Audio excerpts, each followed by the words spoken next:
Hello and welcome to the PRNigeria Podcast, where we unpack critical national conversations. I am your host, Nafisa Bello, and today we are looking at de-radicalization.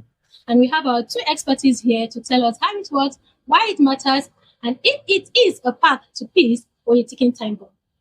So, we have Alan Yushau Schweib, a PR strategist. You're welcome, sir.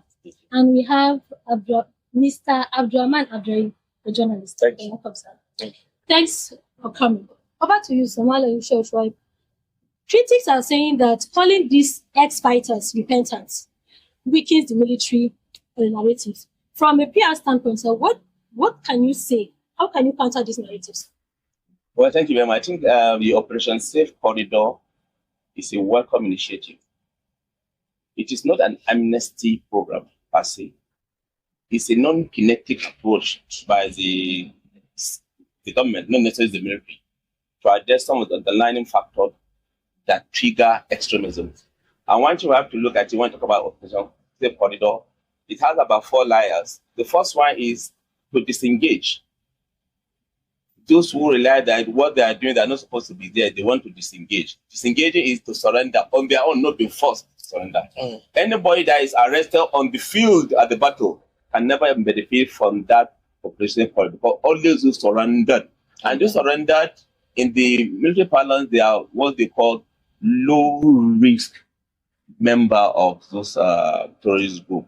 Now, disengaging is the first process, surrendering, and the next one, after being profiled by Minister of Justice and all the security service like this and so on and so forth, they now accept the other screening, accept them to go for the program. That's why we now call it rehabilitation.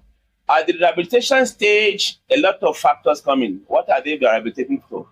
There's psychological issue. There's even religious orientation. Some of them call themselves Muslims. They don't even know what Quran says about some of the things they do or hadith. So their scholar, Islamic scholar will be there to give them reorientation. Not only orientation on the religion they believe in, but they also take them into civil education, basic education like literacy and literacy to know how to write and things like that. In addition to that, that point of rehabilitation, they also put them under skill acquisition, like tailoring, like other things, like even carpentering and so on and so forth. So that by the time they finish the program, a year or about 2 years or what have you, they will have changed. There's no way in that 8 months that they are even come to even observe the time of trauma. So those who are, especially in psychology, they have to look at them. Even some of them have mental problems, then they are here to are there. In that period of rehabilitation, until when they have done rehabilitation, they now score them high, that they can be reintegrated back to the society. So we're talking about disengaging, de-radicalization to say, look, and then rehabilitation to be better in society, and they now say, you are now graduating, go back to your community. That is what is done.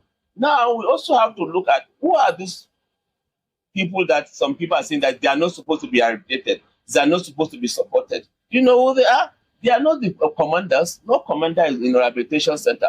Anybody that have soiled his hand in blood, slaughter, all this, they are not. They have places where they keep them. I don't want to talk about what happened to them and why they keep them. But the fact is that we're talking about those that were forced or out into fighting, but it's not their means. And more than you see are young people. Secondly, there's who actually were entrapped. They were within the community and they could not go out, and they surround them and they say, I go to the farm, do this thing. There's no way you see a man with a gun on your head and ask you to do anything. Even at that time, they say, go at your father, shoot him. But what will he do at that level? And then they give them a lot of drugs. So those are the people. And then they're abductee, like mother of suicide bomber. Do you think a human being will not allow himself to go and be suicide bomber? And you say suicide bomber man is a terrorist? They are not. Going by the reports, there are a total number of 744 ex-insurgents that have been reintegrated into the society while attacks are persistent. Some are blaming Operation Safe Corridor for this. So is there any evidence linking the reintegrated fighters to these new attacks? I thank you for the question. Because in my capacity, I have no evidence, or it's difficult, if not impossible, for me to know whether there's any evidence linking the Safe Corridor program to recent attacks in parts of the country. what I can say about the Operation Safe Corridor is the fact that it's not a new initiative, it's not a new fresh program. It has been there since 2015. We've been facing this insurgency for over a decade now. And successive administrations, we've had three now, President Jonathan, President Buhari, or President Memory, President Tinubu. They've been trying different things. It can be frustrating sometimes. Okay, well, let's try this one. Is it working? Let's try this. They just have to, okay, let's think out of the box. What else can we do? We are being kinetic. I will try non-kinetic too, and all that. So the recent reports you had, over 700 people being and the emphasis we have to, the problem with most Nigerians is that they only see the headline and they run with it. They don't look at the story. Nigerians should please learn the stories we write. We just cast headline to attract your attention. Read the story to know what is in the story. When Nigerians see insurgents or former terrorists or repentant terrorists are being radicalized and rehabilitated and empowered, and they say, terrorists who killed 1 million people yesterday. Most, if not all, of these people who are being reintegrated are not the dangerous terrorists that are not the passionate mass murderers that you are afraid of, that you know. They are the ones who are, maybe they were kids when they were taken to it, or they don't understand it, or they are tired of it. They are the least dangerous among them. So they are not the real rehabilitated. And again, one of the reasons why the government is doing this is to starve the terrorists of a pool of recruitment.